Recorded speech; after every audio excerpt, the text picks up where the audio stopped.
my deadlift has to go down while I focus on repetition effort stuff to build a higher ceiling for what I need to do, right?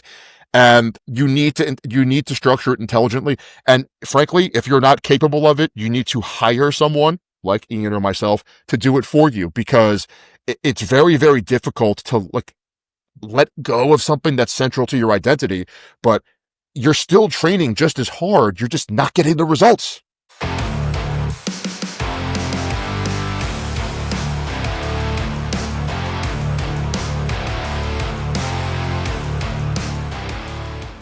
We endeavor to deliver top quality fitness/bro energy podcasting despite our many, many technical failures. And by ours, I really mean myself. I single-handedly delayed the recording of this podcast by not knowing how to A, charge, and B, use a camera effectively. I take full responsibility, and I'm totally okay with the public shame that comes along with it. Regardless, it's great to be here today with my dear friend, Ian DiGiacomo. I, of course, am Eric Prush. Ian, how are you doing today, my friend? I'm doing great, man. I'm doing great. And you have to take it a little easy on yourself with this tech thing, because we're fitness guys, strength guys, and now all of a sudden, 2025, we all have to be content creators and tech wizards and understand all these different systems and platforms and software platforms. Not that I'm give yourself a little grace, a little daylight, famous because it's rock hard. fans of yesteryear. It's hard to learn all these new things. But you could understand why, the bigger an operation gets, the more the performer just performs. Right? Like the more complicated, if this was on my phone, no issue, right? Yes. But the higher production quality, the more help you need, and the more you have to stay in your own lane. And I'm out of my lane.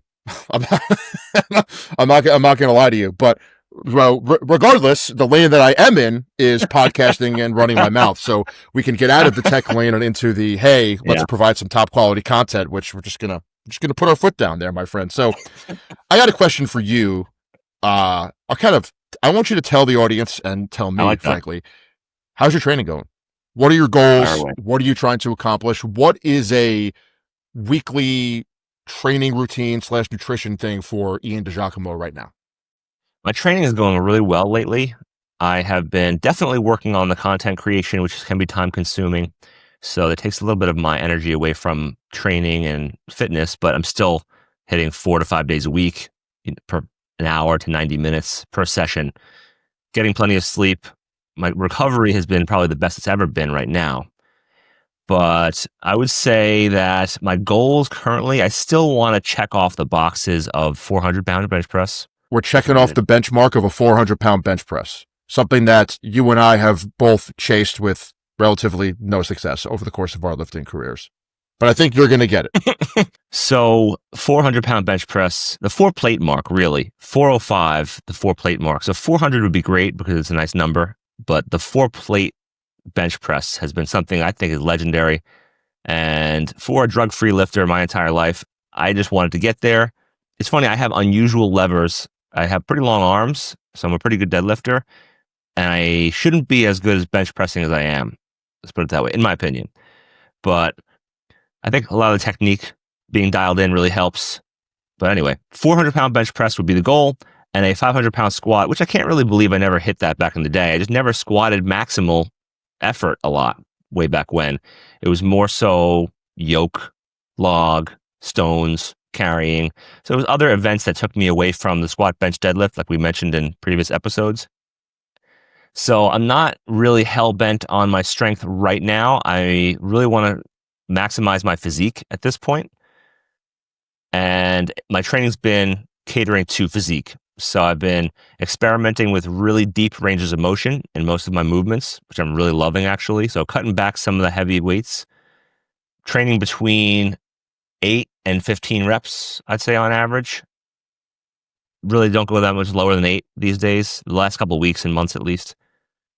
And then the diet has been dialed in. I've been trying to trim down a little bit, so keeping my protein really high, trying to keep it above body weight, so above grams of body weight. So if I weigh 230 pounds right now, I want to get down to 225, 220. I'm still keeping my protein around 230 to 240 grams per day. And then Yeah, I luckily I have a great home gym setup. So after the pandemic, I pivoted and stacked my garage and put all my resources into building out the garage studio. And that really worked out for me. So I trained people in the garage studio in New York for a while before I moved to Florida. But now I have all this equipment that I don't have to go and suffer among the public gyms anymore, which if you're a fitness professional like you and I, you really don't have the time, the energy to suffer people who don't know gym etiquette, who don't know how to work in. I know you've mentioned this to me in private calls and private conversations before, but sometimes there should be like a refresher course for new gym, joinees, whatever you call it, new gym enrollees, that you have to understand the rules, the unwritten rules of etiquette of the gym, working in, how to be polite and re-rack your weights. The voice note you sent me for re-racking your weights, again, this is kind of an inside joke, so not terrible. This is terrible for the podcast, but I almost never laughed so hard than your frustrated story of this guy never racking his weights. I would love you to tell it at some point. But yeah, so anyway, my training's been going really well. I found that when I stopped focusing on strength purely for now, it's got to be phases and cycles. When I stopped focusing on strength, I can really dial in my technique for physique. And you have to pick a street, as you know. You're going to have to choose a side. Either you want to be maximally good at strength, or you have to be, dialed in for physique and fitness at a certain level. Once you're past the intermediate and you're into advanced, then you have to really pick the street. You can kind of get both for a while, in my opinion, from the beginner to intermediate. No, actually, I'm really glad you said that, because I'm making the public announcement that I am officially done being big. And the reason being is, I'm a pretty intense person. Whatever I do, I tend to, I commit to it. I want to be the best that I can. And like, I like being jacked and looking good or whatever. I'm already down about 8 pounds. It might even just be like almost pure muscle at this point, just because my last phase, and I know you want to talk about this, of taking time off from jiu-jitsu, working on hypertrophy, I pretty much consistently find that when my body weight is over 225, my jiu-jitsu really, really suffers. Really, really suffers. In particular, my conditioning. And there's just no worse feeling than grappling someone who, from a technical perspective, you are better than, but not being able to do anything about it because you are so tired. And that's obviously part of the game, right? Like, grappling is not just chess. There is a strategy component to it, of course, but it's a sport. And strength and speed and endurance are all things that factor into success in any type of combat sport. And so I've drastically cut my lifting back to like 2 total body workout days a week. I've added in some more intense conditioning, some lactate threshold stuff to really train the high end of my energy systems a little bit more, because as a bigger grappler, I tend to have a lower pace on the mat, which means that I don't spend a lot of time in high heart rate windows while I'm grappling, because my whole strategy is to avoid that and to use weight and slow down exchanges and everything else. So from my perspective, it's going to be best to really kind of focus on what I need to do to really improve conditioning, I should say. I do feel like as a grappler, slower, bigger grappler, you don't sometimes tend to train the higher heart rate windows because your pace is so slow. And I think that has a detrimental effect. First of all, you do have to kind of shake hands with fatigue when you're training hard. If you don't regularly confront that, just your body filled with the, like lactate, or really realistically the hydrogen ions that are associated with fatigue, it could be overwhelming. And also, lactate threshold is far more trainable than VO2 max. VO2 max on a lot of levels is genetic and very heavily influenced by body weight. But lactate threshold, which is kind of the ability of your aerobic system to produce energy at higher heart rates as opposed to strictly lower heart rates, is eminently trainable. And in fact, Lance Armstrong had I guess you could say, a normal VO2 max for an elite endurance athlete, but actually had an incredible lactate threshold. His ability to shuttle fatigue out of his muscles and operate at high capacities at these high heart rates made him exceptional. So for me, training is much more about trying to improve my endurance, because I have, I'm 39 years old. I just turned 39. I don't want to bodybuild. There's another life when I get into bodybuilding strictly at 16 and see how far I could take it, which would never have been, Mr. Olympia level, but I think I could have gotten a pro card if I put a lot of time in over a very, very long window. So in retrospect, I don't think my genetics were as bad as I initially thought, but right now my goal is to be healthy. I want to leave New York. And in order for me to do that, I told my wife, I'm like, we are not leaving until Jason Rao, my instructor, puts a black belt around my waist. I Nice. don't want to go to another state and have some guy who just met me give me a black belt. And a belt from Jason, he's given out less than 8 black belts over the course of Wow. his career. So for that, that's a huge thing. It's not a McDojo black belt, as they would say. It's a very serious accomplishment. So I'm full speed ahead on trying to get that. And right now that means improving my conditioning and maintaining strength. And like we discussed last time, I don't feel like I get out muscled. And weirdly, no matter where my weight is, my pulling strength, which is very, very important for grappling, doesn't really change that much. Okay.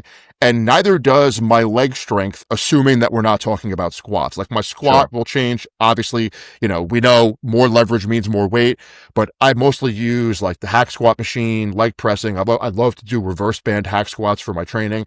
And that's Nice. always about the same. So this is kind of where I think I need to be. And I also think it's tough, man, because it's interesting. You get into a hobby like lifting and you love it so much that for a lot of us, we are ultimately putting the square peg in the round hole, right? Like we love it so much, we're going to get big by any means necessary. But like, you can never put too much confidence in this. But I remember a couple years ago getting like a ancestry.com test done. And all of the things that I had good genetics for were actually endurance.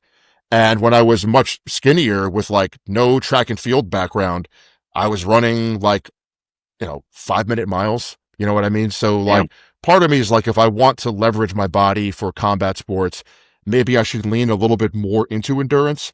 And the last thing that I would say too is the way the weight classes are structured in jiu-jitsu, so many of them are every 12 to 15 pounds until you get to about 220, and then it's 220 to infinity.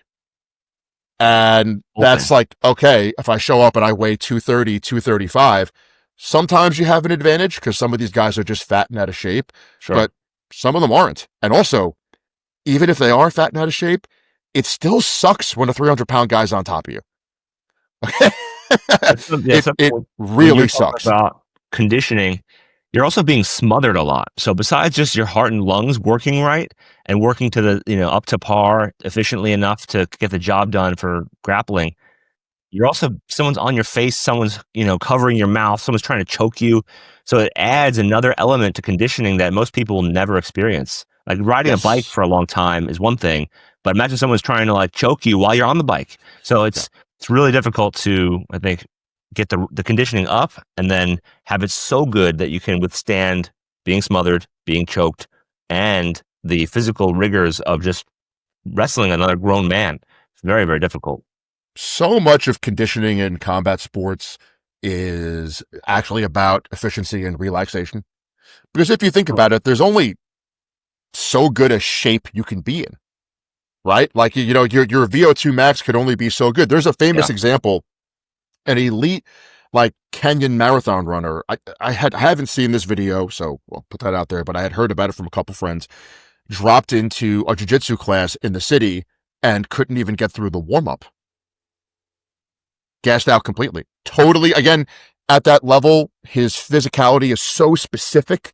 Yeah. If you're training for a marathon, you're literally only going to be good at that, right? Like that's it. So you You're a have no specialist. explosiveness, no grinding strength, but also his so much of his conditioning is he's in control of his own breathing, right?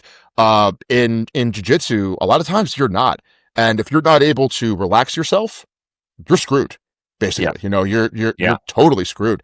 So like, that's a big focus for me. I'm just sick and tired of, struggling with guys who are in better shape than me. And listen, kudos to them. Like that's a strategy. Like there are guys that win world titles by getting their opponents tired, right? So like there's no hatred on my part for saying that, but like it's just funny because when I first got back into jiu-jitsu from my powerlifting hiatus, which was more than a hiatus, it was some time obviously, I was losing because I had bad technique. And now unless I'm going with someone who's really good, I'm losing because my conditioning isn't there. It's never like I don't have an answer to this problem. Like I know what to do. It's just like I just don't have the energy to execute it. Yeah. And so that's the next chapter for me. And it's tough to let go. You understand this of like your identity, oh, there's Big Eric or whatever, you know what I mean? And Yeah. and Yeah. a lot of ways I wish when you were making a physical transformation, and I understand people who are really fat would say this, but it's almost like I wish I could snap my fingers and just have the new body, not because I don't want to put in the work, but because I don't like going through the anguish of seeing myself shrink. If it could just be over, you know what I mean? Just like boom, and then the next day you're like 200 pounds. You're like okay, Yeah. like but that whole like weird in between where you're like a little bit jacked each week, like week over week, it does mess with you. And I'll say this, and then I actually have a lot of stuff I want to ask you, but it is also interesting to accept like maybe you're not meant to be over a certain weight, especially considering your athletic endeavors of choice. Like, I'm not naturally a huge guy. Like I'm tall, but I don't have like big joints. I'm not Sure. there are guys who are 6'2", 6'3", I'm around 6'1", 6'2", that they're 300 pounds and they look like they can hold it. Like they big wrists and everything. Bone. There's different bone I'm structure. I'm not really that kind of guy. I think if I were to compare my like build to like a famous fighter, I think I'm more like Rich Franklin. Okay. You know what I mean? Or maybe even like Randy Couture. Like they actually were relatively close in weight. Just Rich just made a bigger cut to 185, and Still that's big people. yes, According to yes, the average, still big people. absolutely, But absolutely. to carry 300 pounds comfortably, that's a rare breed. And also you'll appreciate this, and this is I think important for any of our lifting brethren to understand. Like when you are in it in the strength game, your perspective of what is big and what is strong is so skewed, Yes. right? So like if I'm walking around at 220, in my mind, I am small. There are not a lot of people walking around at 220 in competitive jiu-jitsu, in particular, like at my age bracket, Sure. right? So like you think you're small, but you're not. Yeah. And so it does take some kind of getting used to getting over, but that's what's in the future for me. Pushing 40, I don't have a lot of time left to pursue athletics at quote unquote a high level, of course, Okay. relative to me. A competitive So for level. me, it's about committing. You know what I mean? Fair enough. Yeah. I heard something really interesting recently, which is that if you're going to try to be exceptional or push intense progress in one thing in your life, other things have to take a back seat. Other things have to suffer. People want to be really successful and super, super fit and great at golf and all these things. You can't make that type of significant progress on multiple fronts. You're going to have to pick a street and you're going to have to choose one priority going forward until you get your black belt, for example, right? Once you lock your black belt and you get that, then that priority maybe you want to work on physique for a while and take a couple of years and you go really heavy into physique, but you can't do both. And I think part of our culture, we want everything now and we want everything all at once. So you're going to have to really make a decision, especially again, past the intermediate, past the advanced stage. You have to dial into one thing. If you want to be successful, build your business. Maybe your training takes a back seat. So for example, when I was competing in strongman and I was my best at strongman, I looked at my W-2 statement from being a personal trainer at the gym I was at, and I was so focused on building my strength, competing, qualifying for nationals, that my income dropped 30% in my best year of strongman. No joke. Yeah. Because when I'm eating, I'm thinking about strongman. When I'm watching things on technique and whatever on YouTube, I was thinking about strongman. When I'm sleeping, I'm dreaming about strongman. And I put a lot of my business and going to get new clients as a personal trainer, mingling with people, trying to get referrals. all of that went out the window because I only have so much wherewithal, so much brain power to think about stuff. So all my thought, physical and all my energy went into being good at that obscure sport. So, I saw that W2 and I'm like, wow. And then my knees were killing me after so long. I was like, is it worth it? What's, at this stage of my life, I was in my late 20s, my knees were shot. I was like, I gotta clean things up here and kind of get my priorities straight. It's one of the things that I love about training. So like I'm a big nerd, and I got really into reading philosophy of history. I guess like 10 years ago. And in a nutshell, some of my favorite authors will look at commonalities between civilizations. And then because of that, you can almost predict when a civilization will collapse because you're seeing the same conditions and everything else. And it sounds ridiculous, but seeing the logic in training and then applying that logic to other areas of my life was a huge help for me. And I think that your point is 100% correct. Like, one of the biggest, I guess, most intelligent gurus for conditioning out there is a guy named Joel Jameson. So if you're seriously into training, his book, Ultimate MMA Conditioning, the name is almost misleading. It's basically the definitive encyclopedia on energy systems training. Okay. Yeah. Like if you Okay. want to figure out how to construct your conditioning workouts and different training blocks, that is what forget about the name. The name is not even relevant. In fact, I think he short sold himself by making the book called Ultimate MMA Conditioning. And Joel is a big believer in block periodization. And I think a thing that a lot of guys have to realize is if you don't structure your training intelligently, you're still going to use the same amount of time and energy, but you're not going to get as good of a return, right? So as an example, I have noticed before I took my kind of little bodybuilding hiatus, I was prioritizing conditioning, and I bumped my weight training down to like bare minimum 2 days a week maintenance and just started doing a ton of steady state cardio to build my aerobic base. Well, guess what? Recovery is a finite resource. Okay. If you are doing a ton of steady state conditioning, guess what happens? Well, your body needs energy to build out the adaptations that are necessary from doing this. If you're coupling that with bodybuilding, okay, first of all, these adaptations are opposite. One is building more tissue, and the other is trying to increase blood flow to the tissue. So, like, not only are they kind of counterintuitive from just a logical perspective, but it also, you're taking away recovery and maybe just not progressing at both. Okay. Yeah. And so for me, I've noticed if I really take my foot off the gas when it comes to lifting and I focus on conditioning, the improvements in conditioning are drastic. And guess what? It's still hard training. It's still like super consistent. It's all the same work you'd be putting in, but you're actually getting adaptations where if you're doing everything, and I mean this as respectfully as possible, in a kind of conjugate way where you're training every single thing simultaneously, you're not going to get the adaptations. And in fact, if you were to look at like the West Side Barbell Book of Methods, even Louis, who spoke out against block periodization, organized the training in blocks. It's just that he was maintaining one thing, still doing it, right? Like, okay, sure, we're maintaining explosiveness, but we're trying to work on repetition effort stuff to build size. Like, you have to have a priority. And I think Ian raised a great point, which is simply, this is particularly true once you get above the intermediate level.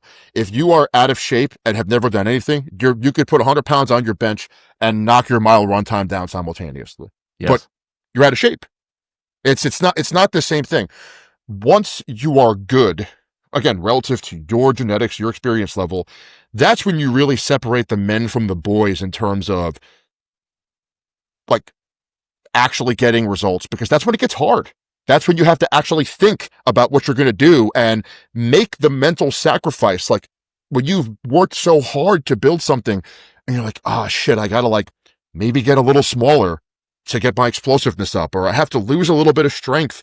That was a big thing for me in powerlifting. Like, okay, like my deadlift has to go down while I focus on repetition effort stuff to build a higher ceiling for what I need to do, right? And you need to structure it intelligently. And frankly, if you're not capable of it, you need to hire someone like Ian or myself to do it for you, because it's very, very difficult to like let go of something that's central to your identity, but you're still training just as hard. You're just not getting the results. You're Yeah. not getting the results. Yeah. That's it. I've really noticed over the years that even coaches need coaches. So what I'm really fascinated with, I do a lot of diet coaching for people. And again, when you write something yourself, even as if I wrote my own program, typically I'm like, I can veto it. I can override it, without guilt. I'm like, I'm the only one organizing this. So if I want to change it, it's up to me anyway. If somebody else writes your program and you pay for it, so you have a financial investment into your accountability, really powerful, really powerful. And I wanted to pick your brain a little bit because you hired a diet coach. And I've Mhm. never hired a diet. I've hired coaches for strength. I've hired coaches for other physical things. But you've hired, so Justin Harris was his name, right? To dial Yes. in your Yes. diet and nutrition. Mhm. Diet coaching is really tricky for a lot of reasons, but I'd say adherence, compliance is probably the biggest one. So having somebody like you who's just militant about your physique and your performance, you probably are a pretty nice client to have on his part. But can you tell me a little bit about what were the most eye-opening changes he made in your routine that you wouldn't have necessarily done on your own? Like It's a what great was the question. value that he brought to the table, so to speak? So first of all, I think when you're hiring a coach, I think that you have to have a similar sense of identity to them. I had been following Justin Harris since like, I don't know, man, like 2007. He Okay. was one of the kind of early advocates. No, I'm sure he wouldn't say this, but he was one of the people that, one of the first people I saw doing legitimate power bodybuilding online in the early days of YouTube. So I followed his training journal on Elite FTS. And as we discussed, like I didn't like bodybuilding because I wanted to be scary. And Justin was one of the guys that I saw that was just squatting these crazy weights with this like low volume, but like a set of 6 to 8 and then a set of 25 on squats. And then, Yeah. like stuff like that. And I would, I always liked that because that's, if I was going to bodybuild, that's how I would want to train. Sure. Right. And so I had followed him over the years, real great kind of science mind, incredible mind for training. And finally I was like, listen, not only do I want to improve my physique, but like I want to know what it's like to be on the client end of this, because at that time I was pivoting more to doing nutrition coaching. And so I wanted to have an understanding of the client customer, the client coach experience Sure. from the other end. And so I hired Justin. And like a lot of top level physique coaches, he does carbohydrate and calorie cycling. So for Justin, I was immediately put on a low day, which is, minimal carbs, moderate fat, high protein, a medium day, which is a little bit more carbs, a little bit less fat, but protein's about the same. And then a high carb day, which is no fat at all, except what's basically in your protein and carb sources. You're not adding fat to the diet. So for a lot of, so for a lot of, and this is a trick I learned from you actually, for a lot of his other diets, for other days, I should say, like your low and medium day, the only fat you're tracking is fat that is added to the meal. So like, because animals are just like humans, some are more fat than others, even if you're getting 96% lean something, like it's still going to vary from animal to animal. It's Sure. very inconsistent. So like, it's always that you're adding fat to it. So I use the Ian DiGiacomo trick of, pouring olive oil on the food. Just measure it. Listen, it's funny because here's a guy that's a genius when it comes to nutrition, and that's his method. Like, there's a literal list, like these are the fats that you add to your diet. So it's either olive oil or avocado oil. Initially, I want to say I was doing 2 high days a week, and I was training an upper lower split. So I pretty much did the high days on the leg days, or sometimes a back day. Okay. Especially if I was doing a lot of deadlifting or heavy rack pulls on the back day. And Justin, every single week I checked in with him. It was, you have to send pictures, fill out a questionnaire every single Saturday. Nice. It's photos taken, same room, same lighting, same clothes. Okay. And pretty quickly he realized that I had like a freakishly fast metabolism and just kept adding more and more food, to the point of I started at about 212. At the end, I was up to about 235. And at that point, I was doing 3 high days a week. And a high day is like each meal I'm having, say, half of my carbs from white rice and half of my carbs from like a sugary source. So I'm like eating like lean ground chicken breast with white rice and then housing Captain Crunch. Okay. Like housing. Okay. And that's, that was 5, 6 times a day.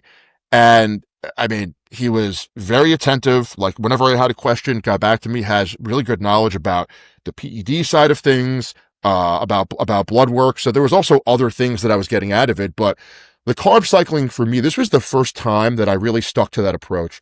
And I think back when I was powerlifting, I kind of followed the same macros every day. And the reality is, like, if you use like a powerlifting example, if you're doing like a dynamic effort bench press day, 9 sets of 3 speed bench with some triceps and lats, you don't need as much food as you do on one of those dynamic effort squat days, where sometimes you're doing 12 sets of 2, working up at the end, then deadlifting 10, 12 sets of 1 or 2, then doing your accessory work. Like, yeah, no shit. You probably need 500 extra calories to get through that day. Okay. And for me, I think I had a lot of fat gain relative to my body type because I have a fast metabolism, eating the same macros every single day because, again, like I'm in more of a surplus on the rest or easy days than I am on the hard days. And, back in our day, training in our dungeon gym together, also like time of year matters. Like there was no air conditioning in that place. There were summers where, you could not stop sweating. Your heart rate is jacked through the roof. You're already carrying too much weight. Like, yeah, you probably need more food on those days just because you've burned so many more calories. So Justin put me on carb cycling. It worked really, really well. I mean, it's the only system that I use with my clients. The only difference I would say versus from an advanced person like you or I versus like a newbie, I think sometimes newbies, they don't need the high day. They just need a training day and a non-training day. Yeah. Right. I honestly even think less variables for really newbies who are just trying to lose weight. I coach people usually and I keep the days the same. High day, low day. It's an average of high and low essentially, right? Your every day is the same because the more variables you give somebody who's never really dieted hard like that, like a physique athlete or a wrestler who has to cut weight or somebody who has to maintain their body weight for a sport and has never had structured diet advice, I think less variables is better typically. For sure. Because just for compliance, it's less of a headache, less details to worry about. Like I've seen clients of mine or friends of mine get a coach of some sort and they'll get a spreadsheet and it's got 6 pages and people get so intimidated and so shut down by the overload of information. It may be all great information. It may be fantastic and laser accurate, but you have to know your audience and you have to know how much that person can tolerate and how much change they're really ready to put in, because not everyone's at your level where you're just dialed in and you're ready to cook the rice and you're ready to have this thing prepared. I find that coaching at the level of beginner and intermediate is more of like cheerleading, right? You give a plan, but you have to really pay attention to the mental aspect of it because people just check out.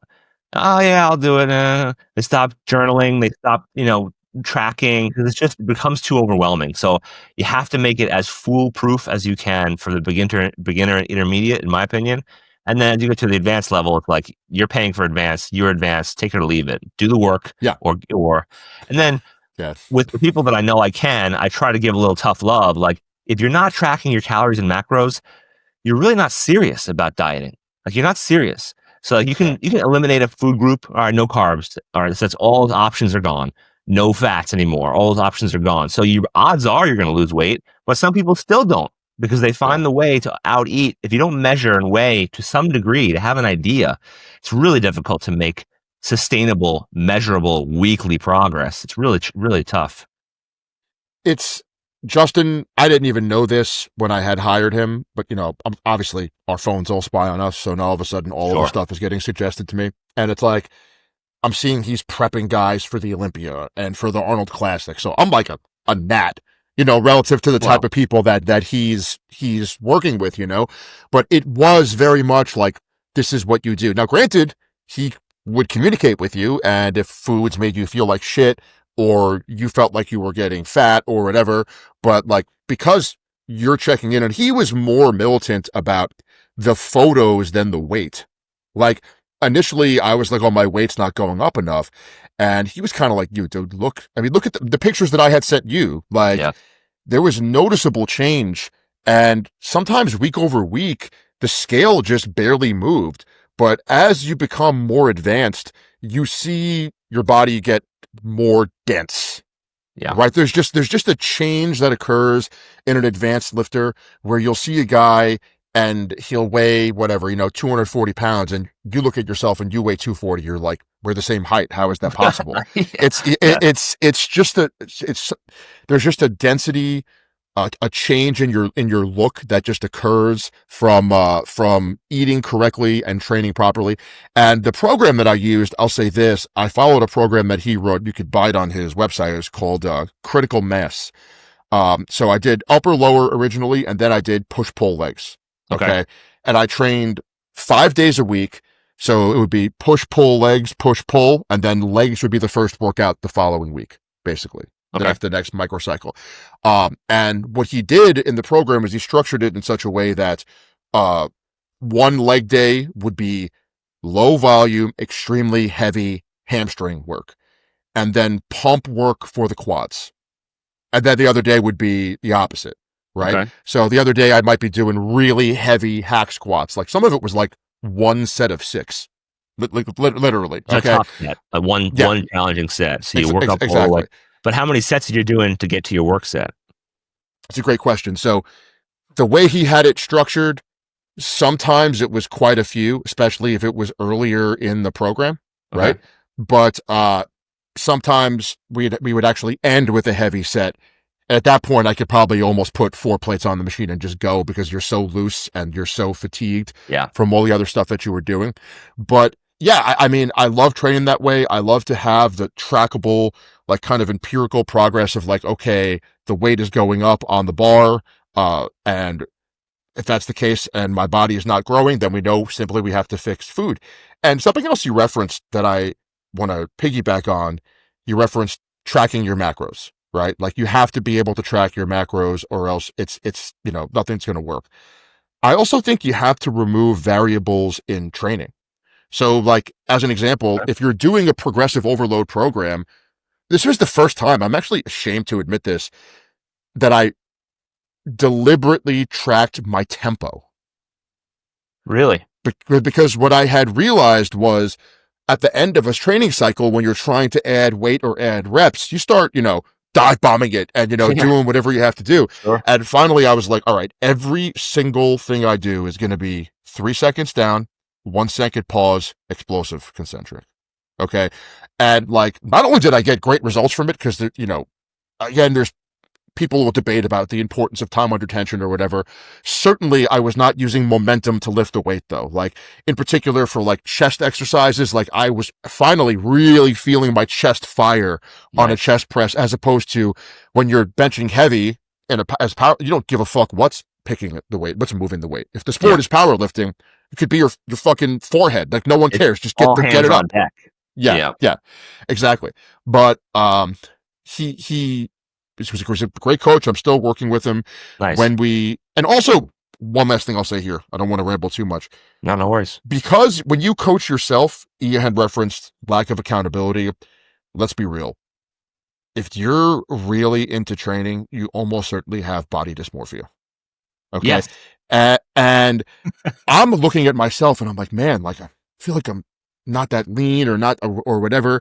And I went and I got an in-body scan done. And I'm not saying these things are totally accurate, but one of my clients had a physical therapist. They had the in-body machine in their office, right? So I get the in-body scan done, and it said that I was like 7% body fat. So I just go message Justin. I'm like, hey, listen, I don't know. I was like, there's no way this is accurate, but I figure more data is less than, is better than less data, Sure. And he was like, you are insane. You are absolutely high single-digit body fat. He's like, you're delusional. And he was like, this is precisely why I wanted more aggressive weight loss towards like relatively recently. And he was like, look, dude, we don't have that much fat to pull off you. Yeah. And, we have to give you carbs or you will not be able to do jujitsu. Okay. Like this is what it is, bud. And to have someone basically say, stop it. You're insane. Okay. Like this is what's really going on was actually really, really helpful because because of social media today, Ian, we discussed this last time. I could be looking in the mirror at 7% body fat, but because the lighting's not perfect, I don't have a pump. I didn't just take a diuretic. I think I'm like 12%. Yeah. Got to stop. And you're comparing yourself to, unfortunately, you have access to see people who are in the best shape with the best genetics and who are on drugs. And now there's such a high bar, a high standard of physique and fitness. Oh, yeah. Where it's funny, when you see movies from 30, 40 years ago, and the person was in groundbreaking shape. Like I think they had a comparison of Hugh Jackman in his first Wolverine role to his like most recent Wolverine role. Yeah. He's 20 years older and he is way more lean, way more jacked, veins everywhere, obviously training and drugs and whatever they give these guys. But the standard from X-Men 1, when he was like in pretty good shape, right? Wearing the wife beater, he was pretty muscular. But if you see them side by side, now he looks actually cartoonish. And then he looked like a fit guy. And it's like, something that most people could maybe get to at some point, like a realistic benchmark that, hey, if you train for 6 months and diet well, you could probably look like that. Now it's like, I've been training for 20 years. And I can't look like Hugh Jackman on the right, on the after picture, the recents. Yeah. So you have to be realistic with your results and realize that your genetics have a limit. And hopefully, I personally wouldn't advise anyone to do drugs to get there, but then the drugs take you to the highest end of your genetic ceiling. That's still it. Just because you do steroids doesn't mean you're going to be Mr. Olympia. Those guys who are Mr. Olympia are freaks at 17 without drugs. They're walking around looking like they lifted for 20 years and they haven't touched a weight yet.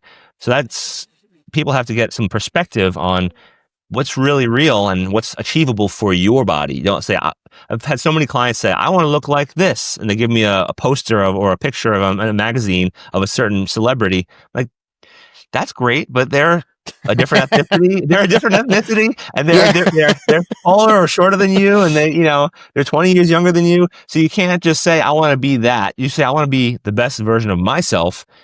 I want to find out what that is. I'm still trying to find out what that is for myself. Yeah. I've been doing this for a long time, professionally, personally, my biggest passion and hobby. And I don't think I've ever scratched the ceiling of my potential. So it's a constant chase. You have to stay hungry and stay driven because the next level takes some more sacrifice that you're not ready for yet. And you have to be willing to give. You have to really be willing to put some things aside that are important to you because this is even more important. So precisely. And you raised an interesting point with a few notable exceptions, and but the exceptions still make sense if you understand the context. Most elite, Olympia bodybuilders, you look up like Jay Cutler when he was 17 and you're like, why do I even work out? Freak. Yeah, I mean, like, that's like I'm referencing that picture. Insane, dude. Yeah. It like just absolute next level. Now, granted, obviously, he put the work in. That dude was dialed in. I mean, I know at some point he literally had an apartment above the gym he trained at. Like his whole existence was like kitchen, gym, kitchen, like that, and that's what it takes, Yeah. Like there are some guys that maybe they're still jacked when they're younger, but some guys are super responders to drugs. Like that's another thing in bodybuilding. It's not just like how jacked are you naturally. It's not just how lean can you get, although those things are super important. But some guys have such, I guess the term would be like sensitive androgen receptors. Like they just respond so well to steroids that they might need 1/3 of the dose that another guy needs to get big. And guess what? If you have to be taking steroids for 20 plus years, that matters because person A might be healthy because person B might die. I mean, this is like, you have to just be totally honest. Like, yeah, I think there's a rumor about the bodybuilder, Nasser Al-Sambadi, right? The jacked Egyptian dude. Classic 90s mass monster. A lot of people think he should have beaten Dorian, I think, I want to say 97. That I'm trying to think of the best. So a TRT dose of testosterone is 200 milligrams a week.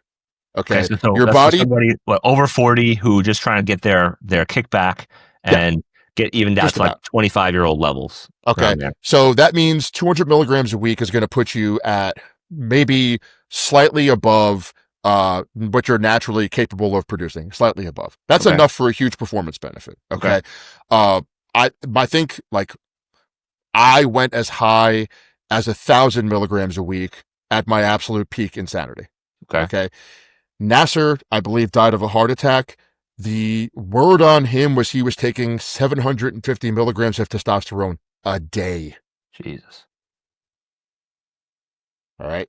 A day. You think now, do you think these guys get into it because they have to or because they just the health thing does not matter to them anymore? It's all about the contest and the glory and so could he have gotten the same physique results from less We'll or never know. yeah. I mean, one of the things, this, I want to be careful how I say this, but I think that you'll understand what I mean when I say this.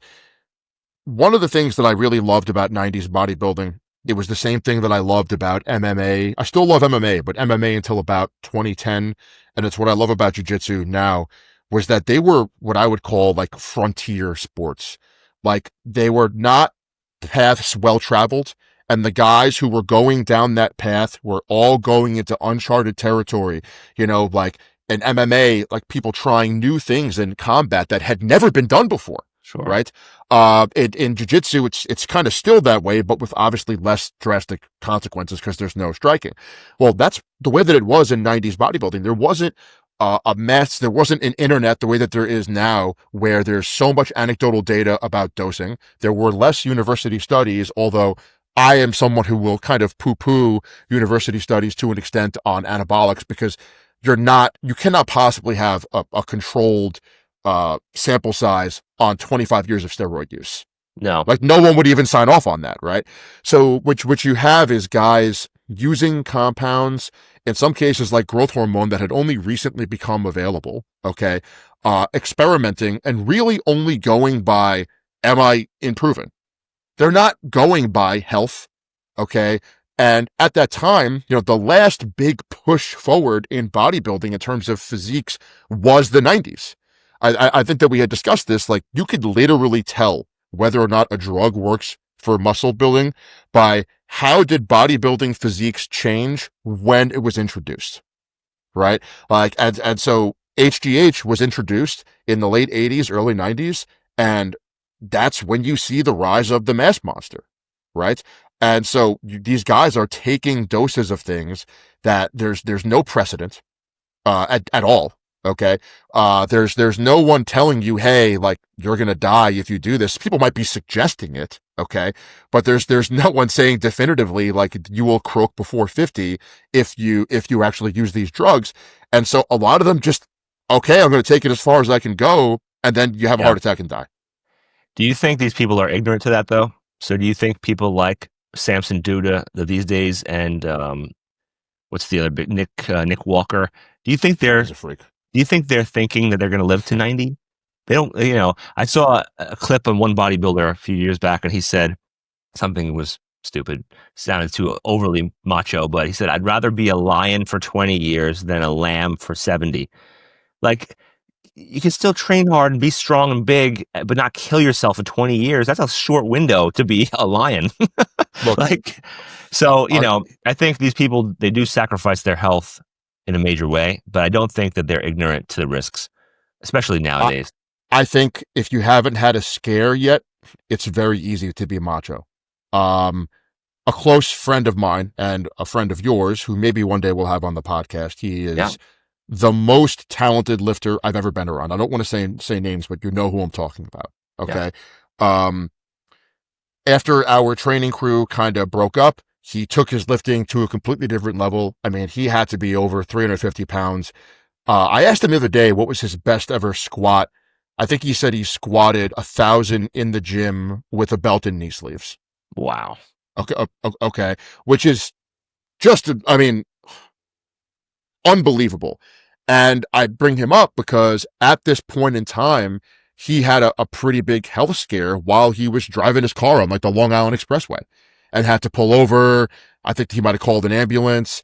And I remember him telling me he did the meet that he was scheduled to do. And his coach was like, all right, time to get into prep for the next one. And he was like, no, I think I'm done.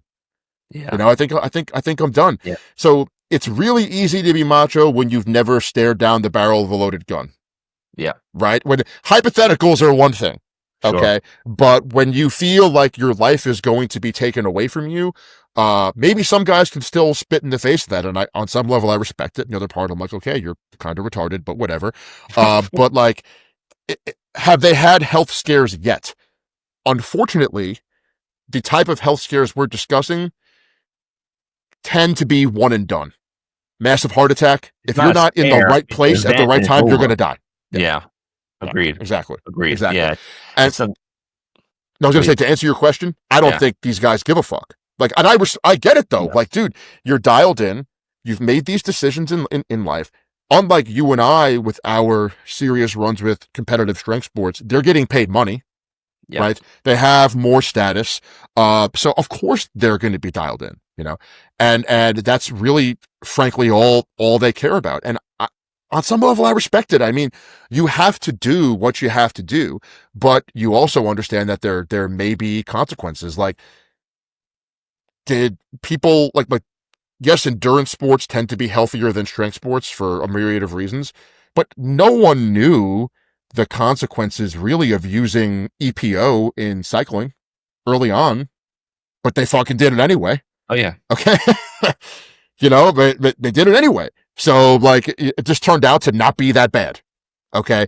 And, you know, being small and really fit gives you a long lifespan, right? So they were on the right end of it, but it's not like there isn't a massive precedent of big guys dying very young. Yeah. It's one of my favorite documentaries ever called Bigger, Stronger, Faster. Mm-hmm. There's a certain part where they're interviewing this guy and he's saying, if you could make millions of dollars in your chosen profession and you could build generational wealth for your family and take care, and everybody would be taken care of and all that, but you don't know exactly what the side effects and consequences are for, they say you have to take drugs to get there, right? You can make millions of dollars, but you have to take these drugs. No questions asked. Would you do it? And like, that's the thing is like these bodybuilders, if you're top 10 bodybuilder in the world, you don't have to ever have to work again.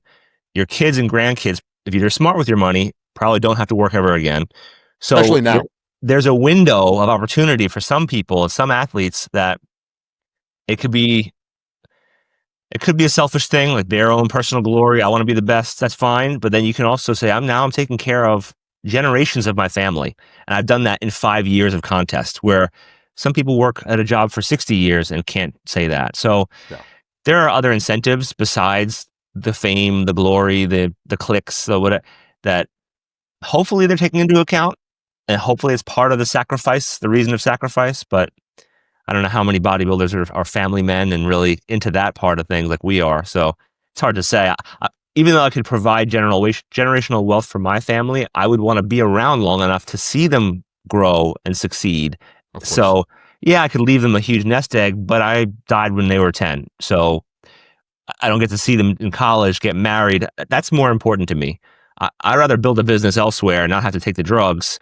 But, you know, people have different paths in life. And it's hard to. Of course, man. And also, like, you and I are not talented enough in those endeavors that the drugs would give us millions of dollars. True. So it's never it's never something that we necessarily had to confront. But to the point about interests, and this is part of the reason why I'm sticking with jiu-jitsu, is like, yes, I took a week off from training. I was on vacation, right? And I couldn't believe how good my knees felt. I was like, oh my God, like I thought I needed like a knee replacement. Now I'm like, I'm good, you know? So yes, like submission grappling is maybe not the best for your body. Okay. But whatever. Neither is any sport taken to an extreme. Sure. But one of the things that has always drawn me to martial arts is the necessity of being a well-rounded athlete. Okay. Like you have to have some strength. You have to have some speed. You have to have some endurance. And somewhere within that pie chart, when you get the percentages right, there's going to be the best version of yourself wherever you could be. And I think it does keep my physical training grounded. Can't get too big. Can't get too small. Okay. Can't get too slow. Okay. And it keeps you centered, where when you're doing what I would term, like single factor pursuits, strength, endurance, like not only is the training become very monotonous because it's much more just about the volume of work in whatever helps build those things over time. But if the attribute that you're pursuing is bad for your health, you may have some problems down the road. That's true of super heavyweight Olympic lift. Again, I'm sure the like, what's his name? Like Lu Xiaojin, like the smaller Chinese lifters, they're going to be fine. I'm sure they're going to be fine. Okay. But like for someone who's as tall as you or me, okay, that 6 foot plus range, generally the amount of weight, especially if you don't have great genetics, the amount of weight you have to put on to be good at strength sports is substantial. Yes. It's substantial. Yeah. And like, there's no other way around it. Like, I remember thinking about like, okay, if I want to be the best 242 lifter, I'm probably going to have to walk around at 270 and cut weight. And I'm like, how the fuck am I going to eat this food? What am I, it's daunting. It's a mountain. Yeah. And some people, you mentioned that they're going to be fine, like the smaller, let's say the smaller Olympic lifters, smaller grappler. If you're competing at a high level, especially in strength sports, even if you're on the smaller weight classes, if you're competing for, I don't know, let's say 5 to 15 years, depending on how high of a level you are at, what about the consequences for your joints? Like, so you may live till you're 75, 80, but you're going to be in agony for a lot of the time, unless you have great genetics and you got out scot-free. I know some strength athletes say they're mangled after their careers, and some are like, oh, I feel pretty good. I managed to get through with no significant long-term injuries and pain. So there are always sacrifices to be made, but you never know what hand you're going to get dealt. Like strongmen, you see a lot of bicep tears and tendons popping off the bone, and you'll never really be the same after some of these injuries. Some of the back injuries are horrific. I remember Johnny Thompson telling us that story where he held over 1,000 pounds on his back on a squat attempt, and then later on that day, he felt like his legs were wet. That's how he described it. I'm paraphrasing, but how he described it when we were all together. He said, I felt like this wetness down my legs. And apparently the disc had just popped. The discs between his vertebrae, his spine, had exploded, and the fluid inside that usually is a gel cap that cushions, spinal pressure, leaked down his body. And he wasn't wet on the outside. He felt that sensation on the inside because of that fluid. That's mind-blowing to me. It's horrific. Yeah. I couldn't imagine that. I had some knee tendonitis. I got out pretty easy. But then again, I wasn't squatting a G. So I want to pivot here because I want to ask you something.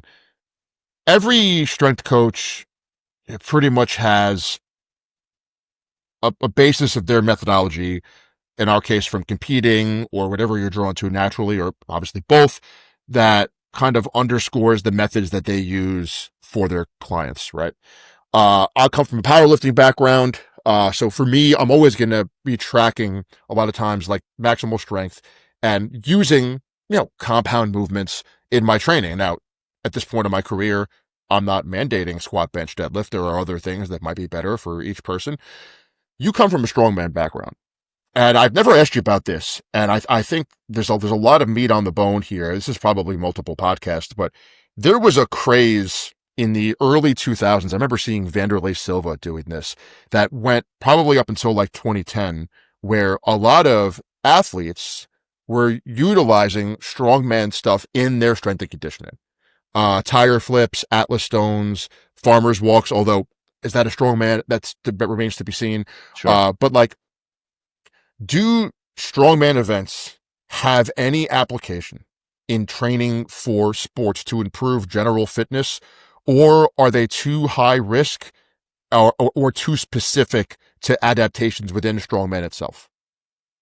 I think some of the categories have a lot of carryover for athletics.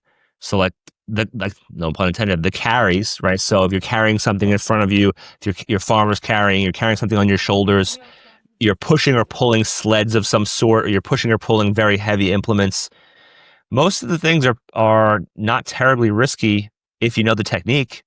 But when you get into stone lifting, you get into, the continental clean, which you have to take an axle and lay it on your chest and then bounce it from your chest to your shoulders. There are some things that, especially in the amateur ranks of strongman, just become train wrecks. Horrific things to watch an amateur go through a struggle in some of these lifts. And you see a dialed in professional, even they get hurt. They can tear a tricep because of the sheer weight. They could tear something off the bone because of the sheer stress that's being put on.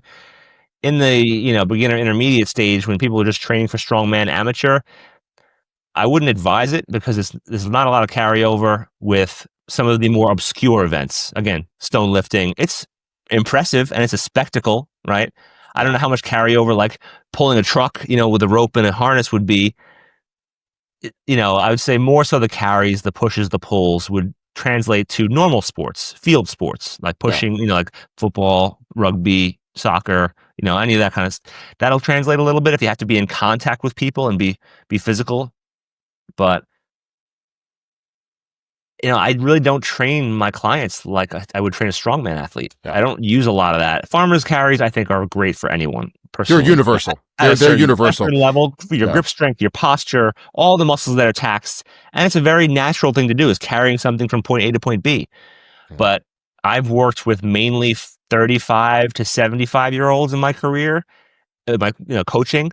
And I never really use much of the strongman philosophies in that training because the priorities are different. If someone came to me and said, "Hey, I want to be a competitive strongman," throw that book out the window, and then we go to the strongman book. Of course. So you have to know, I guess, who you're working with. And most of the people that I worked with were coming off of an injury, coming out of rehab, right? We had a facility where there was a physical therapy place next door that they would refer all of their patients post-rehab. So a lot of my experience was taking somebody from that post-rehab environment and beyond and getting them back to playing tennis at a high level again or playing whatever their recreational. It was more recreational sports, not so much competitive.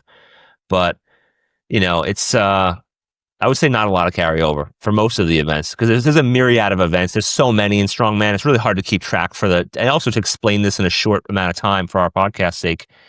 There are so many different events to focus on in strongman that if I had to cherry pick, I would just say, the carries, the pushes, and the pulls. That's really it. So it's funny.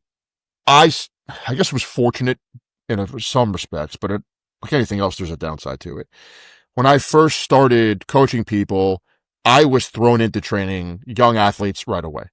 I did not develop a basis for working with like deconditioned gen pop until later in my career. Yeah. I was training a lot of wrestlers. That was like the primary athlete that I worked with. And so because it was kind of trendy at the time and because there was some carryover, we did do a decent amount of strongman stuff. Never like Atlas zones, like you said, carries. I think we had a good sensibility of what we should and should not do. But the other thing that I think has to be brought into consideration here, and this is also true of like Olympic lifting, is like, unless you're dealing with somebody who really has a long-term goal and doesn't want immediate results, some of these events, Olympic lifts are one of them, and obviously strongman, the skill curve is so high that you won't be able to push physical adaptations very quickly because they have to use such light loads in order to not hurt themselves and utilize the implement correctly. Like when Joe DeFranco first came onto the scene as a strength coach in the early 2000s, I would read his blog like religiously. And he got a lot of hate for saying that he doesn't like using the Olympic lifts. And his argument was, I have athletes for a 3 to 6 month off season. I don't have time to have them snatching a broomstick for 8 weeks. Okay. Yeah. And that's just like the technical part. Like, what if you don't have the mobility? So now you're working on mobility that you might not even need for your sport, right? You only have to be mobile enough to play your sport the way that you have to play it to win, period. Okay. And so for some people, that's crazy mobility. For some people, it's not very mobile at all, right? Sure. And so his argument was, I'm building better explosiveness or the same degree of explosiveness that I would with Olympic lifting by using like, banded box squats, very explosive kind of knee and hip extension or whatever coming through, basically I'm training the hips that hip extension as explosively as I would train it with an Olympic lift, but with 1/8 of the skill curve. So now right away, I can load this thing up and make it challenging for the athlete instead of keeping the load so low they don't hurt themselves. And so I think unless you're dealing with someone who's like freakishly coordinated and good at what they do, it's going to be really hard to get them better. Now, you might have someone who, oh, Ian, I want to work with you for 10 years. And if that's the case, sure, like, well, we could start doing some high skill curve stuff. But generally, in fitness, you got to get people results. Yes. They want to see the changes. And like having them, practice Atlas stone loading with a 25-pound medicine ball is not going to do it for most people, especially if they don't have the physical resiliency to be in those positions to begin with. That's a big part of it. And, teaching somebody how to breathe and brace could take you a few weeks properly to handle that type of flex lift and not get hurt. Yes. So like you said, there's so much skill involved and if you have a time constraint, like, hey, I have a wedding to go to in 3 months, I want to get really fit. You're not going to be doing anything special, any specialty movements, you use machines, you use the safe stuff that you can work hard with that will spare your joints and you can get them in a position within a couple of sets, not a couple of weeks. Yeah. You want to be having the technique dialed in for most movements within the session, if you can. Yes. It's going to take some practice, maybe session to session, week to week, to get better at it, and then the results get better. But you have to, like you said, people don't want to be sitting with squat technique or something like that for weeks before they get to anything challenging. You have to, as a coach, mix in a little bit of a challenge and sweat with, purposeful work. Just, I always kind of say, you don't want the training to feel like entertainment. You don't want to, I hated people who wanted a different routine every single week, who wanted people to, their coaches always just give them something fresh and new, and that doesn't work. Like, if you're going to get good at sports like golf or tennis, you got to play that same thing 3 times a week to practice. So if you want to get better at squats, to get more fit, stronger, you need to squat frequently. You can't squat once a month, or you can't, it's an exaggerated example, but you have to become a student of the game in lifting if you want to get extraordinary results. You have to really make your technique the focus of your endeavor, and it'll be more fascinating to you instead of just moving through the weights and moving through the exercises, A, B, C, D, E. Now, if you want to get better at that thing every single week, it gives you something else to focus on, and it stimulates your mind as well as, just going through the journey of lifting. So for me, as soon as I could start lifting, I was on whatever internet was accessible at that point, bodybuilding.com, trying to find secrets of the bench press, different technique tidbits. Yeah. I just immersed myself in becoming a student of the game, and I fell in love with the chase of better technique, of what could get me better leverage, what elbow position could get me more chest development. All of that matters, and you have to switch your focus a little bit, in my opinion. I've struggled sometimes coaching people because I'm so against turning training into entertainment. The fact is, if you're teaching someone a new exercise, it may be a couple weeks before they're coordinated enough to even load the movement in a way that gets you the desired result. Yes. Right? So let's say you want to switch exercises every week. Well, unless you're really experienced or freakishly good, you're not going to see any results. That's first and foremost, right? But it could be even switching exercises every 4 weeks. They might only feel confident at week 3. Sure. To really load this movement up and develop the coordination and understand, like you said, the bracing mechanics, or frankly, getting past psychological barriers. You tell people, hey, we're going to put 135 pounds on the squat bar. They can lift it, but to them, it's really intimidating and they have to push past that. And I agree. There's a great, quote, I guess you say quote, video, Dorian Yates talking about like how little he varied his program. And like, he was like, yeah, I did the Yates row like every week for like fucking 15 years. Okay. And he was like, okay, sometimes I'm a little burnt out. So I did a 1-arm dumbbell row, which is de facto almost the same movement at that level. Like, it's not like there's a skill curve for Dorian Yates to do a fucking dumbbell row. Like, this is just, you know what I mean? And so like, that's definitively true. And the fact is, variation in terms of how your body perceives it, okay, could literally be something as tempo, so simple as tempo. Change the tempo. Increasing the weight and decreasing the reps is a variation. Yes. Okay. Like a mild change to your posture, or like you said about benching, like a wider grip, a closer grip. That's a new exercise. Yes. Okay. Changing the range of motion, a 2-board press versus to your, like that in and of itself is a new movement. And this issue we're discussing is a similar problem in jiu-jitsu, where guys, they just want to almost like they're in the fucking matrix and try to just like download, like, I know jiu-jitsu, like into their brain.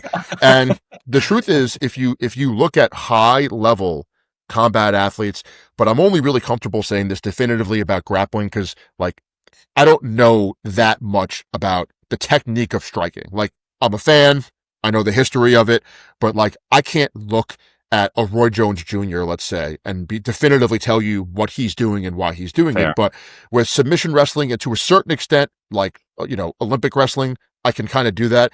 And you could see at a high level, the amount of moves that work, the amount of techniques that work against someone of similar skill is very small. Okay. It's very, very small. And so how do you develop a high level technique? Well, you do it all the time. Okay. Like if I'm training with someone who's a white belt, every guard pass is going to work. Yeah. Every guard pass. Okay. But if you put money on the line and you put me against a person of similar size and skill, like, I know the way I'm going to pass the guard. And if that doesn't work, I have other options, but I don't have every technique available to me. Sure. I only have 2 or 3. Okay. And you watch guys like Gordon Ryan, top level grapplers, like, for the most part, they're kind of doing the same thing against guys of similar experience level. So like, and that's the thing. You do that, you sharpen that sword by doing it every single week, every single session. And it's unfortunate that people want to turn everything into like a novelty session. And I have really struggled with this, where guys are like, I want something new, but they've been doing it for 2 weeks. And it's like, okay, if the exercise hurts you, like injures you, okay, we need to make a change. Okay. Yeah. If it feels awkward, maybe we need to change. Maybe we have to work on technique. But like, ultimately, the goal should not be to leave the gym just feeling tired. Any idiot could make you feel tired, okay? But to actually improve over a long enough period of time means you're going to be doing a lot of the same things. There's a reason why they're called training routines. Okay. Yeah, well it's because it's a fucking routine. It's the same thing. Okay. Over and over and over again.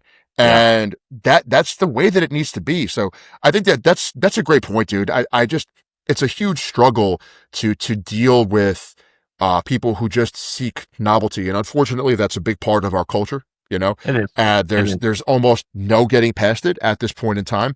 But the people who are able to overcome that the fastest are the best. In fact, I'll leave you with this. Gordon Ryan, who's again the guy that I've ripped off more than anyone jiu-jitsu wise, he did like a seminar recently, and of course it was clipped out, and someone asked him like, well, how do you know, let's say you're working on a triangle choke or something, right? How do you know when it's time to move on to the next thing? And he was like, the biggest problem, the biggest thing that holds guys back in jiu-jitsu is boredom and or attention span. He was like, and that's different for everybody. Like, sometimes you get bored too easily and it affects your progress because you can't practice the move long enough to become competent at it. Okay. And sometimes it's the other way around, where you push yourself to do the same thing every session and then you hate training because it's not fun anymore.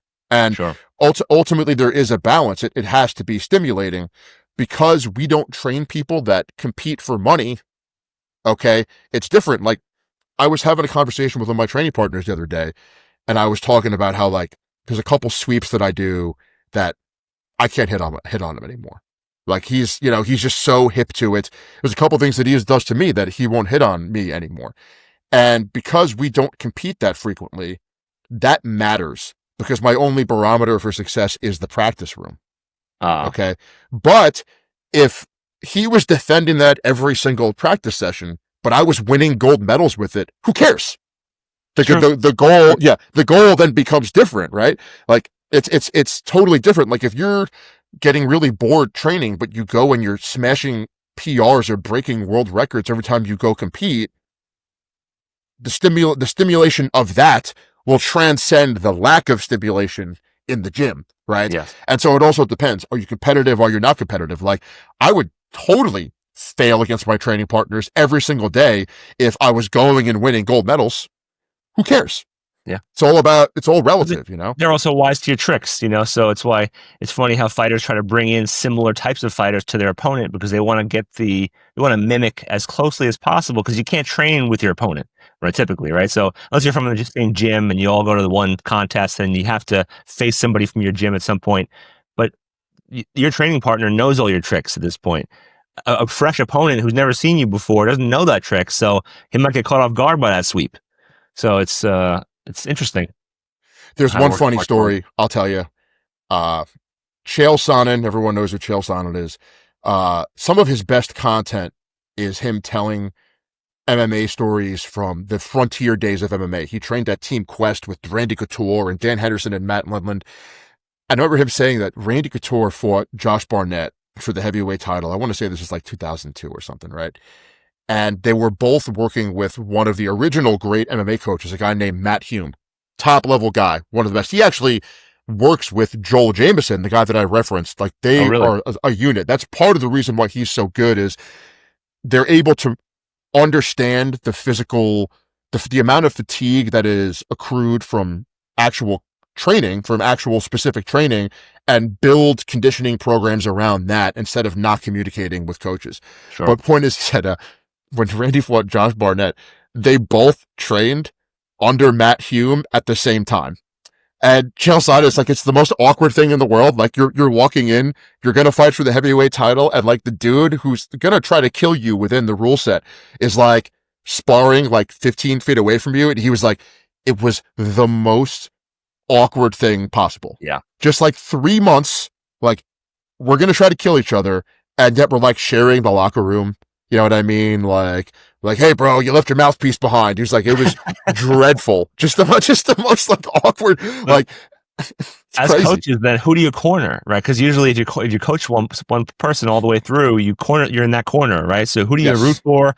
How do you Interesting. You don't see that anymore at all these days. No, right? Dude. So a lot of fighters have come through the Renzo Gracie Association in New York City, right?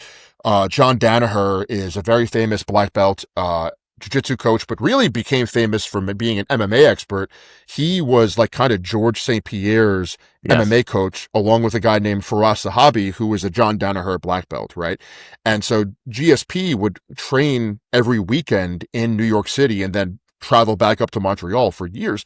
And famously, when he fought Matt Serra, they threw him out because Matt was closer to Renzo. He was Renzo's like first American black belt. It's a big deal.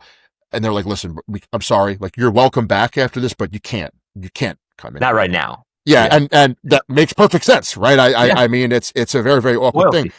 In grappling, a lot of times, there's a thing called closing out a bracket. So like, unless it's a huge tournament, if you and I are training partners and we get to the finals, we'll just like flip a coin. And whoever gets first gets first. Yeah. On high level competitions, not a thing. Okay. And actually in high level competitions, they will deliberately put guys from the same gym on the same side of the bracket to avoid a shitty finals match that might have questionable ethics. Interesting. Okay. Like, let's just get it over with in the first round. See who, okay. Who belongs there. We'll have it, and so, that's a phenomenon that totally exists, but it just be like so awkward, like training to fight you. And then you're like hitting the heavy bag next to me, like using the shower next to me. Like, fuck that. Like, imagine what Rocky IV looks like if he's training next to Drago. Like how Drago! Like, it's just, how does that work? Yeah. Like this is just not going to work. You know what I mean? Yeah. Probably very motivating, actually. Kinda. But another thing that I want to ask, and then I think we can close this down. I want to put you on the spot here. So we're talking about physique, changing goals, what action movie star to you represents like the ideal like physique? You said this to me in private. I'm curious if you've Yeah. changed your mind. The I reason why think I I'm bring gonna this up is as I get older, I find myself wanting to look like Stallone more than Arnold. okay. You know what I mean? Like I All right. want to be smaller, or another guy who was really underrated, like Van Damme. Like Van Damme in Bloodsport Sure. looks like amazing. Yeah. So, who, in your opinion, I want you to name actor and either time period or movie has the optimal physique?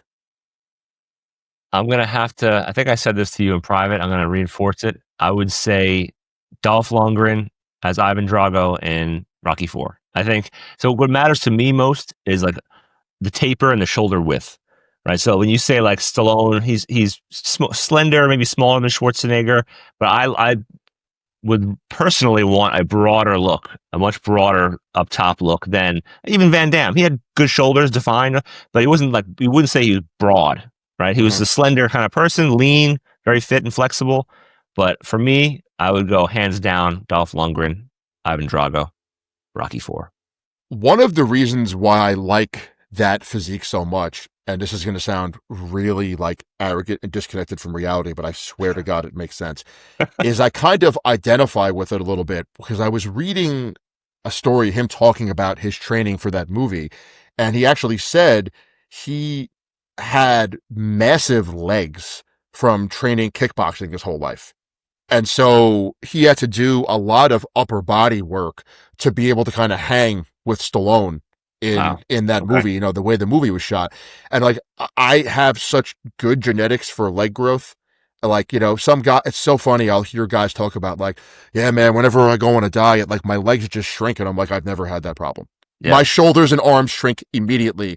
Yeah. My legs are always big. Legs and back never change. Shoulders, arms, chest, all the beach muscles, they just go to shit immediately. and Lundgren was discussing just like how much work he had to do on his upper body because it just wasn't, those were not muscle groups that needed to be trained the same way. Like for striking, you're not necessarily going to be that jacked. Like obviously with wrestling, when you're grabbing and pulling, you're going to have more lat growth. You're going to have Sure. more rear delta and forearm growth. Where you think of kickboxing, you think of like Crow Cop. Yeah, he, disproportionately, thick legs because that's the nature of the sport. That's the engine. I think, you told me that and I was like, man, at first I thought it was a bad take when you told me. I was like, how could fucking Dolph Lundgren? Well, And it's then an I was like, opinion, isn't it? he also looked ridiculous in the He-Man movie, by the way. Yeah. Just ridiculous. He I might have think even also looked bigger. 20% of it for me is the jawline. I just want that jawline. Oh, yeah, for sure, dude. Dolph Lundgren is the biggest example that nature is not fair. It's like you would hope that a guy who's like 6'5" and that handsome and jacked would be like an idiot, but he's also Yeah. like an MIT graduate. It's like, this Yeah. is not fair. Like, this is bullshit. Like, can't you give me something here? You know what I mean?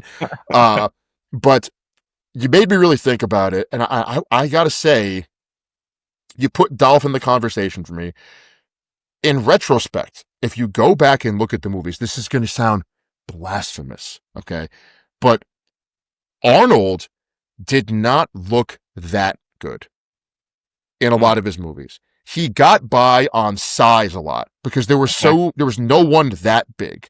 But Sure. if you actually watch some of these movies, he's not that lean relative to the guys who had to get lean to compete with the size. Yeah. Right.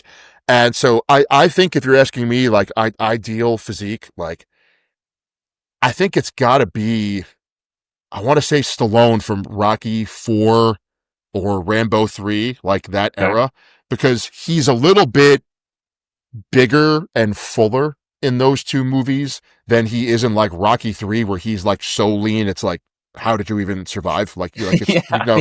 especially considering he's directing and acting in the film, right? It's not like you're just like Insane. sleeping all day and working out for 90 minutes and like that's that. But for me, I gotta say probably Stallone, Rocky 3 or Rambo 3 or Rocky 4 or right there. But you're right, man. Dolph is on the map. And it's funny, I'll just close this out with this. Like if you want to look really jacked, but like not die young, the muscles that you prioritize, like if you prioritize upper back, delts, and I think forearms, you tend to appear much bigger than Agreed. someone who does not. Yeah. Right. And when I was powerlifting, I'd never worked on side delts. I was thick like this way, but you know what I mean? But I would tell people, oh yeah, I weigh 260. They're like, really? Yeah. Because it was And all like legs and ass and yeah. like, like thick lats from doing like T-bar rows. But if you want to appear big, but not be that heavy, I think you got to go the Dolph approach. It's got to just be like lats and upper back, delts, forearms, and that taper will just make you look so much bigger than you actually are. And that's the illusion in bodybuilding. I mean, that's how some guys win shows, right? I mean, it's just, I present this illusion even though I'm not Yes. nearly as big. Absolutely. Yeah.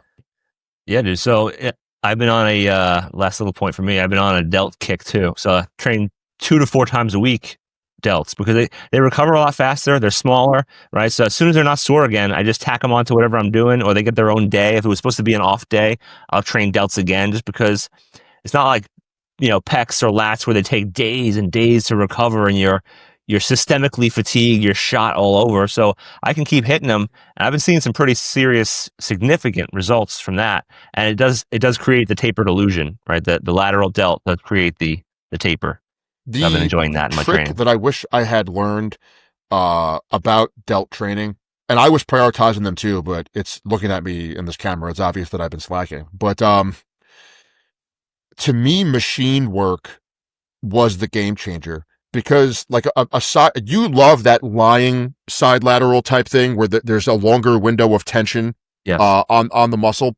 I think if you're using dumbbells, you have to do it. But the two movements that really helped with my delt progress were machine laterals, that almost basic like L lateral, because the tension is constant. But the number one thing, and I was doing these when I was putting on some mass, I was doing these like 3 days a week, are cable side laterals. The cross-body ones. Yeah, the cross-body cable. Your body. Dude. Oh, my favorite. The amount of tension on the delt. Like, if you think about it, if you're doing a regular side lateral, I don't know if the audience can see this, but like there's only a small window of time where the side delt is really under tension. But when you're not using gravity, instead of using the cable machine, that cross-body, you just feel it. Where sometimes I've had this problem from being a big deadlifter and whatnot, like your traps kind of overtake a conventional lateral raise, but those side delts, and they are humbling, dude. Like you'll get on that thing, and it's like the first time I did it, I was using like 15 pounds. Yep. I was cooked, like absolutely cooked, like sets of 8, and I'm like, what the fuck? Like, but the results were so drastic compared to like heaving and hoeing, 35s on side laterals or whatever. It just wasn't there for me. No. So like, I think that's one area where I feel like machines are kind of a necessity. I think it takes it to the next level, and that's probably how you get the Dolph look. At least a cable tower, just a cable tower. You don't have to have all the specialty machines, but if you have a cable tower, you can do those cross bodies, and it also makes my shoulders feel a lot better because I'm getting such significant range of motion that I wasn't getting before. Yeah. And my delt workout can be 20 minutes. So because what I'll do is I'll do probably 20 to 30 rep range, honestly, from right arm, and I'll switch to left 20 to 30, and I'll just continue to switch. So I'm just working continuously, even though it takes longer because you have to do one arm at a time.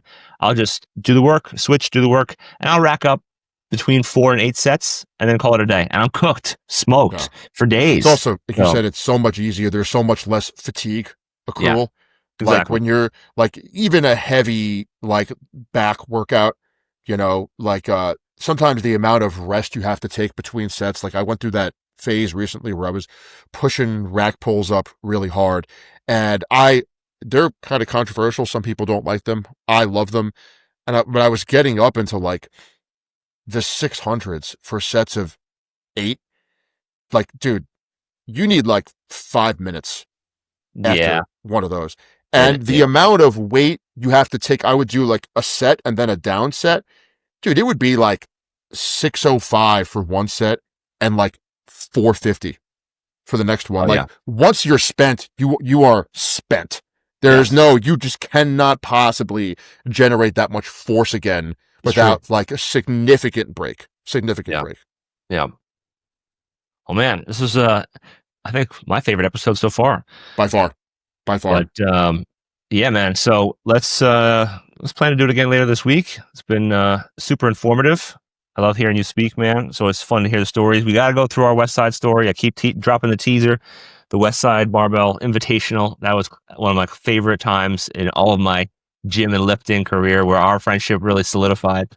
So maybe next time we'll dive into that story. It's going to be a very clippable Instagram clip, I promise. Everyone. All right, guys. Yeah. It's been fun. We will see you next week. Ian, you're the man. I am out. Always a pleasure, buddy. Take care.